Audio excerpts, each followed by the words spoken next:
Bonjour et bienvenue dans cette vidéo éditée par l'Église de Disciples.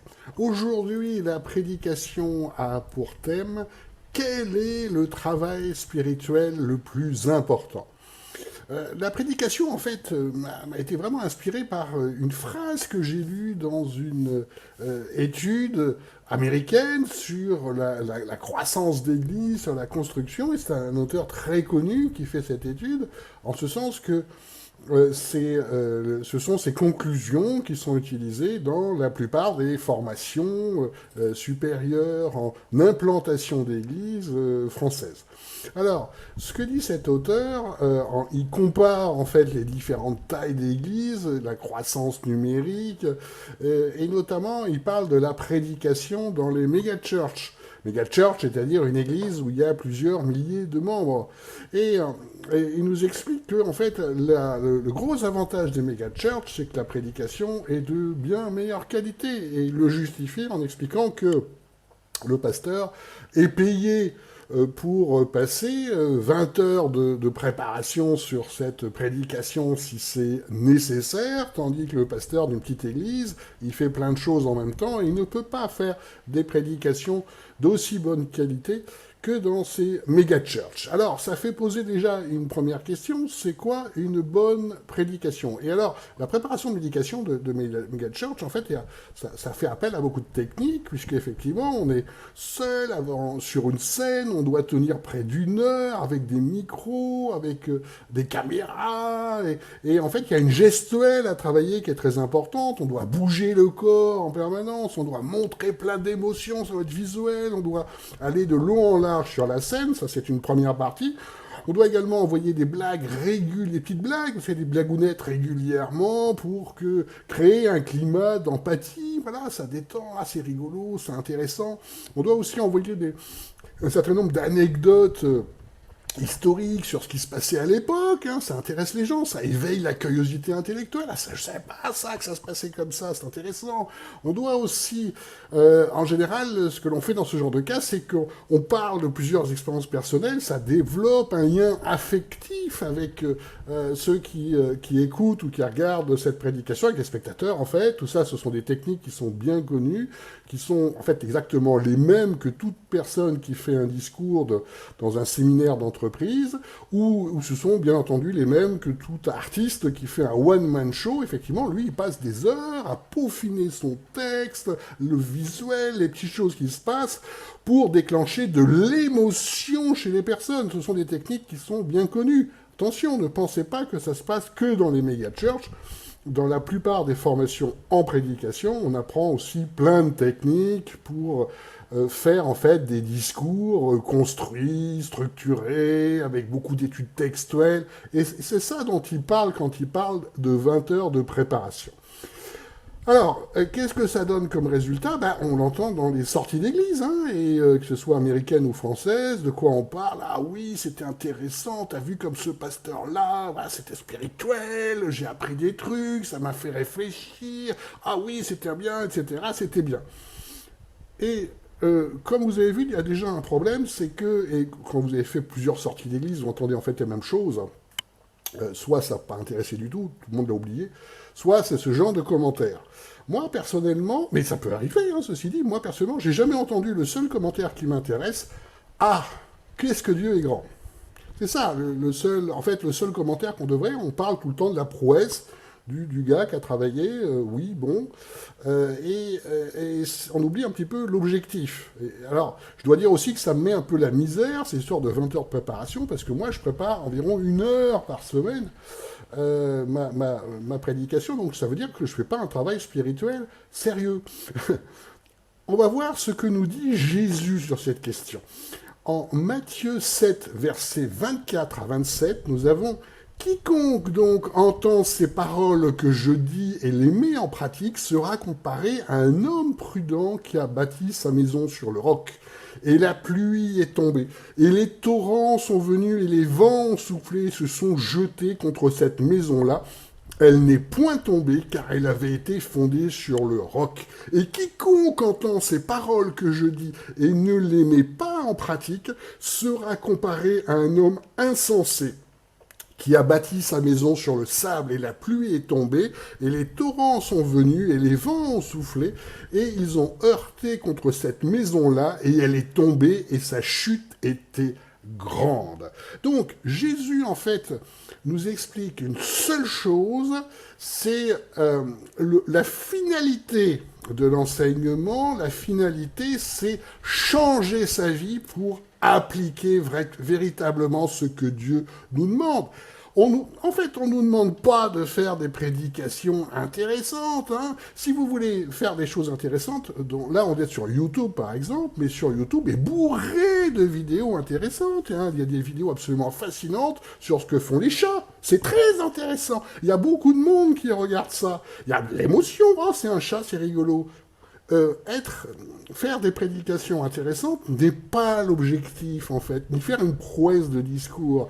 Moi, j'étais 2 ans, si vous voulez, dans un mouvement d'église qui apprenait que la prédication sert à faire réfléchir. C'est extraordinaire, on réfléchit. Ah oui, ça m'a fait réfléchir. Comme quand on voit un bon documentaire. Ah oui, ça m'a fait réfléchir. Jésus, en Matthieu, nous demande de changer notre vie en faisant sa volonté. Ça sert qu'à ça, une prédication. On voit, en fait, si une prédication est véritablement selon la volonté de Dieu, si ça change les vies. Or, moi, j'entends beaucoup de témoignages de personnes qui passent des 10 ans dans une église. Quand je lui demande « Qu'est-ce que ça a changé dans ta vie ?» Franchement, pas grand-chose. Et là, il y a un énorme problème par rapport à ce que nous dit Jésus. On peut se poser aussi la question, quand on dit que c'est intéressant, est-ce que Jésus est intéressant? Tout le monde va vous dire, ah oui, Jésus est très intéressant. Bien, donc je rappelle en Matthieu 28, 18, 20, et Jésus s'approchant leur parla, disant, tout pouvoir m'a été donné dans le ciel et sur la terre, allez, instruisez toutes les nations, les baptisant au nom du Père et du Fils et du Saint-Esprit, leur apprenant à garder tout ce que je vous ai commandé, et voici, moi, je suis avec vous tous les jours jusqu'à la consommation du temps. C'est intéressant? D'accord, donc vous êtes sur les routes en train d'annoncer la bonne parole à tout le monde, non? Donc c'est pas intéressant en fait ce que vous dit Jésus. Est-ce que vraiment Jésus est intéressant? Rappelez-vous, quand Jésus parle à ce jeune homme riche, ce jeune homme riche trouvait Jésus intéressant. Et Jésus lui a expliqué que si tu veux me suivre, vends tous tes biens, abandonne-les, puis suis-moi. Est-ce que là, Jésus était intéressant? Moi, je ne crois pas qu'on nous demande qu'une prédication soit intéressante. Jésus, comme on le voit, il demande qu'on change notre vie complètement. Et c'est ça, en fait, une prédication. Et du coup, quand on se pose la question du travail spirituel, quel est le travail spirituel le plus important? À aucun moment, dans la Bible, vous avez, mais préparé pendant 20 heures votre prédication. Non, c'est pas du tout le sujet par rapport à ça.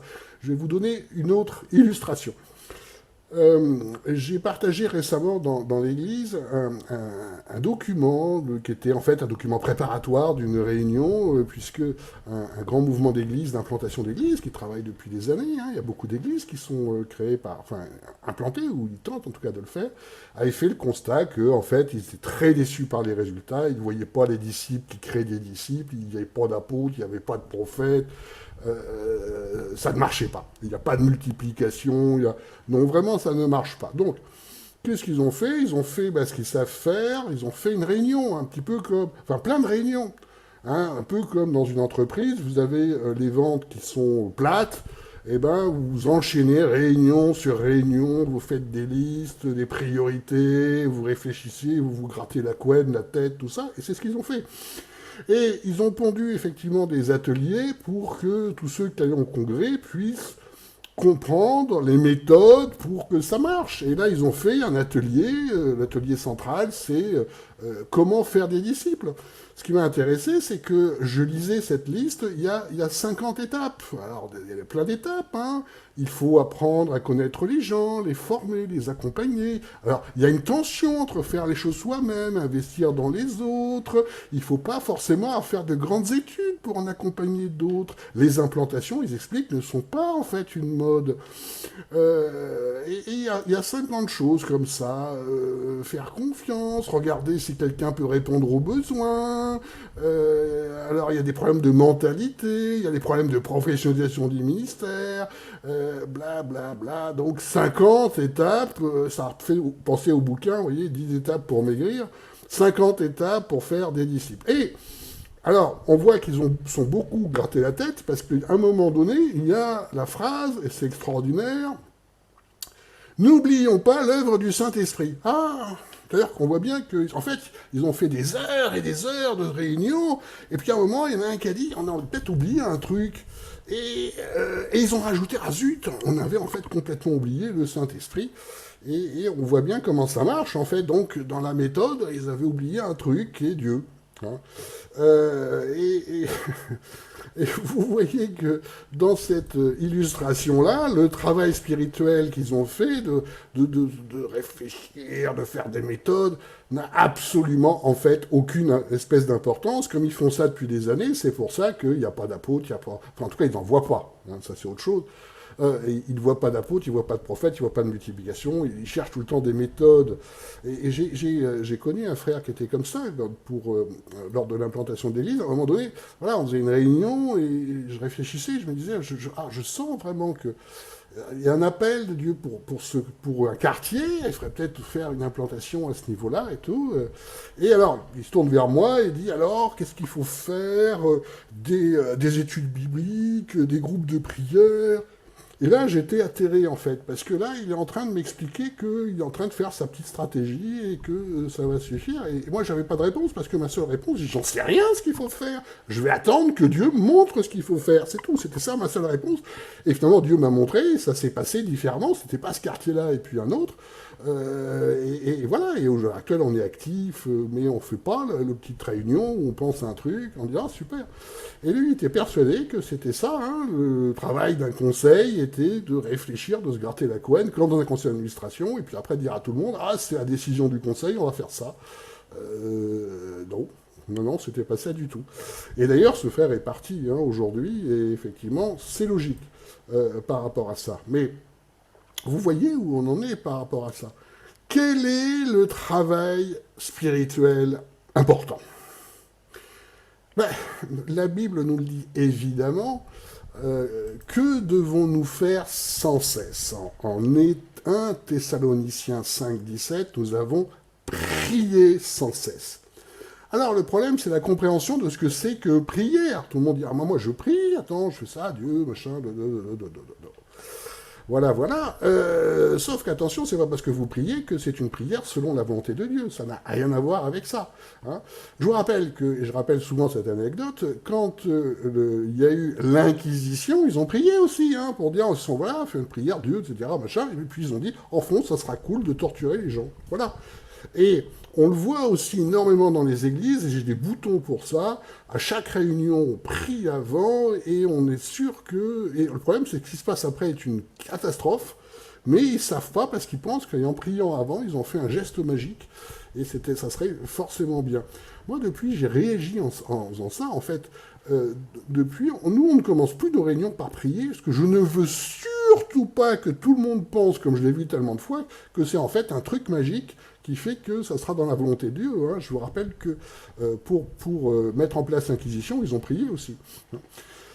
Donc c'est quoi la prière par rapport à ça et on nous le voit dans la parole de Dieu, en Éphésiens 6, versets 17 à 18, dans le combat spirituel. Hein, prenez aussi le casque du salut et l'épée de l'esprit qui est la parole de Dieu, priant en tout temps dans l'esprit par toutes sortes de prières et de supplications.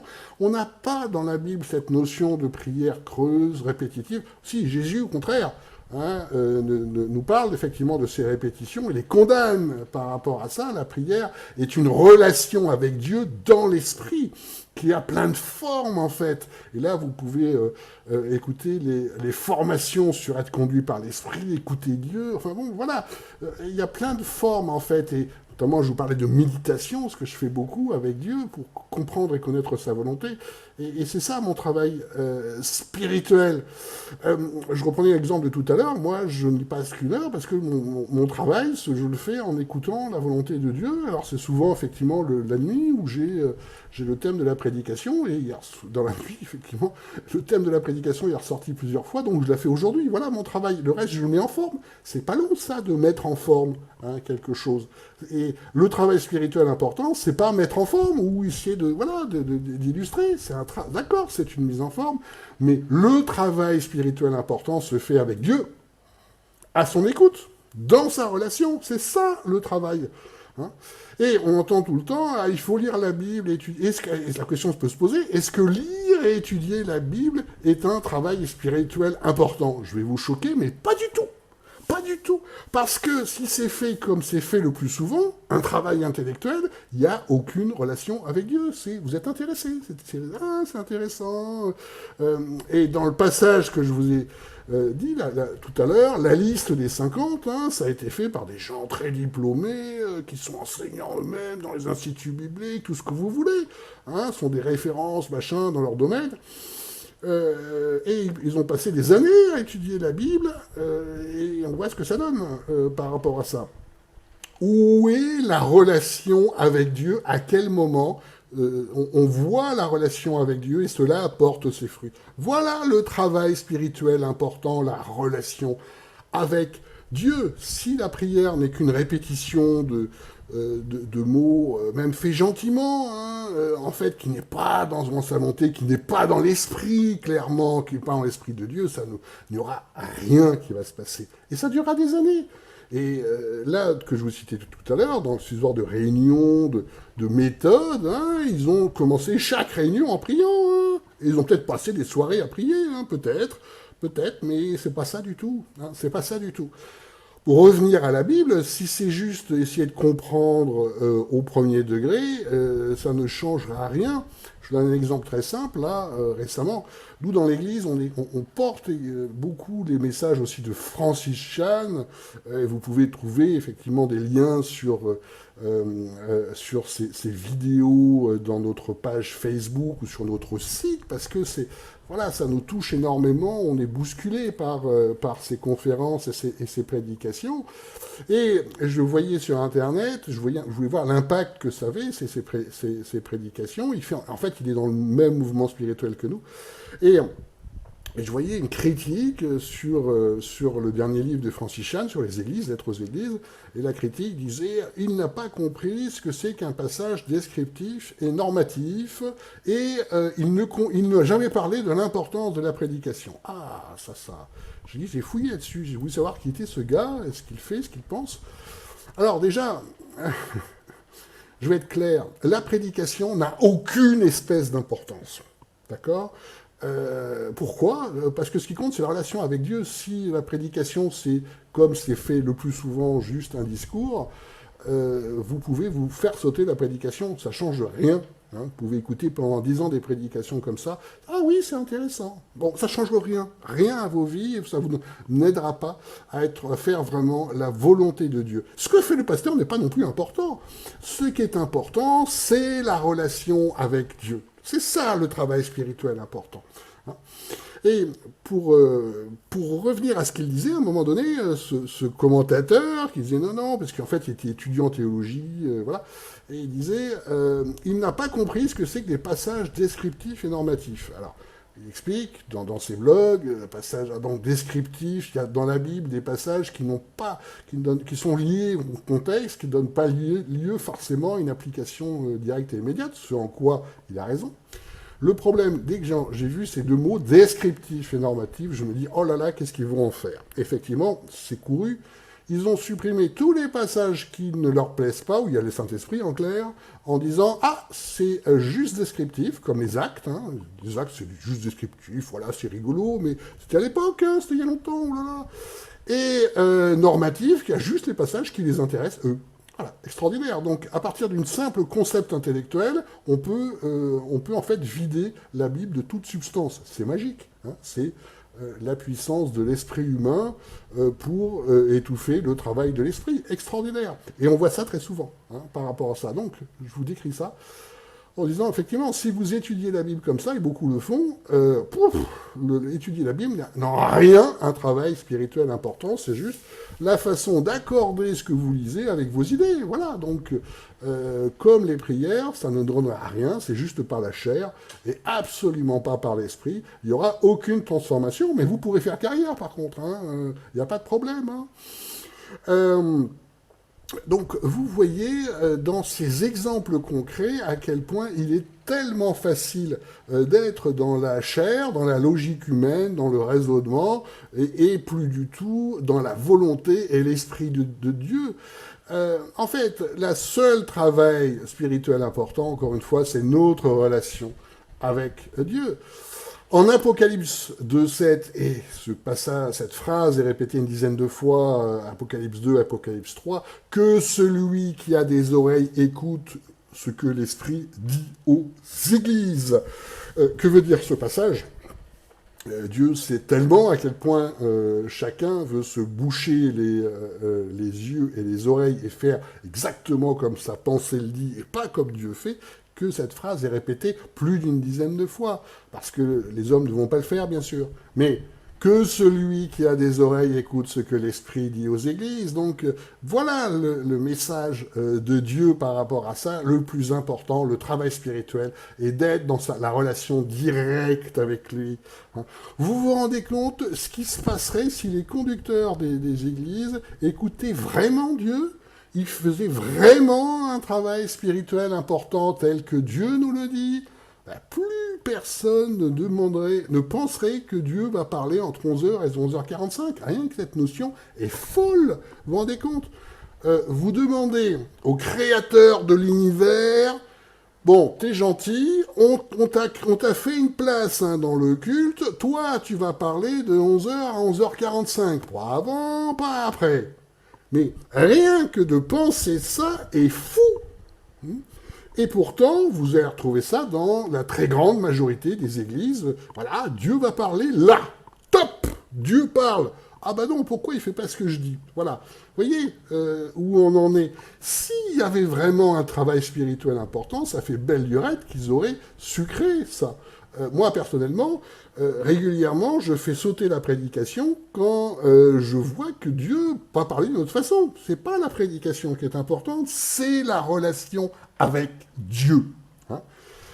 En Matthieu 12, versets 28 à 30, nous avons « Et l'un des scribes qu'ils avaient entendu discuter ensemble, et là on parle d'une discussion avec Jésus, voyant qu'il leur avait bien répondu, s'approcha et lui demanda « Quel est le premier de tous les commandements ?» Jésus répondit « Le premier est « Écoute, Israël, et écoute, le Seigneur notre Dieu est l'unique Seigneur, et tu aimeras le Seigneur ton Dieu de tout ton cœur, et de toute ton âme, et de toute ta pensée, et de toute ta force. » Vous comprenez ? Le plus important est vraiment d'écouter Dieu dans tout ce que nous faisons. Bien entendu, vous pouvez écouter Dieu à travers la lecture de la Bible, mais encore faut-il avoir une vraie relation avec Dieu, et non pas juste quelque chose de purement intellectuel. Et la question est fondamentale. Qu'est-ce que veut Dieu dans ma vie ? Et où j'en suis avec lui par rapport à ça ? Qu'est-ce que ça a changé dans ma vie ? Qu'est-ce que je vais faire demain ? Parce que Dieu m'a touché, qu'est-ce que je vais faire après-demain ? Qu'est-ce que ça va changer ? Qu'est-ce que je vais témoigner ? Et tout part de votre relation avec Dieu. Quand vous n'avez pas cette relation avec Dieu, vous pouvez passer des années, encore une fois, faire carrière, c'est très bien, formidable, mais ça sera véritablement par votre chair, par votre intellect, par l'apparence, et rien ne va se passer, et j'entends toujours ce témoignage, ça fait 10 ans que je suis là, et ça n'a rien changé. Et ça n'est absolument pas la volonté de Dieu. Dieu doit nous bousculer tous les jours. Je vais vous partager une petite anecdote. J'ai entendu un frère là récemment, c'est un frère qui est très occupé dans sa vie, voilà, qui a un travail très prenant et qui essaye vraiment de faire des choses avec Dieu. Il n'a pas le temps d'aller dans nos groupes évangélisation. Et voilà, ce qu'il a partagé dimanche dernier, c'était intéressant. Il a dit, ah, j'étais en train de manger dans un fast-food, et en train de sortir de ce fast-food, il y a souvent des personnes qui m'ont dit devant, et beaucoup sont des professionnels en fait. Hein. Ils savent que les gens sont là, et ils peuvent... bon. Et tout d'un coup, il passait devant une personne là, qui était assise à l'entrée, et il se sent interpellé. Et il sent qu'il y a un appel particulier. Alors que la personne n'avait rien dit, n'a rien fait, mais il sent ça. Il se rapproche de la personne en commençant à discuter, et il s'aperçoit que c'est un chrétien aussi. Donc voilà, ils commencent à prier ensemble, et là il se passe quelque chose. Moi j'aime beaucoup ce témoignage-là, j'adore ça, parce que ce frère a fait un travail spirituel important, puisqu'il a été touché par l'esprit. Voilà ce qu'il a fait. Hein. Et c'est pas quelqu'un qui va dans les rues pour évangéliser. Mais là, il s'est passé quelque chose, il a fait un travail spirituel important parce qu'il était à l'écoute de ce que l'Esprit lui avait à dire par rapport à ce frère. Donc vraiment, allez-y, faites-vous transformer par l'Esprit pour faire la volonté de Dieu et mettez de côté toutes ces techniques, ces façons de faire purement humaines qui vous ne conduira à nulle part. C'est vraiment juste de l'agitation. Voilà le travail spirituel important, faire la volonté de Dieu. Seigneur, je te remets tous ceux qui écoutent cette vidéo pour qu'ils puissent t'entendre, être en relation avec toi, être touchés par ce que tu dis, ce que tu veux, et changer leur vie, et changer la vie des autres, et qu'ils rayonnent par ta lumière. Amen.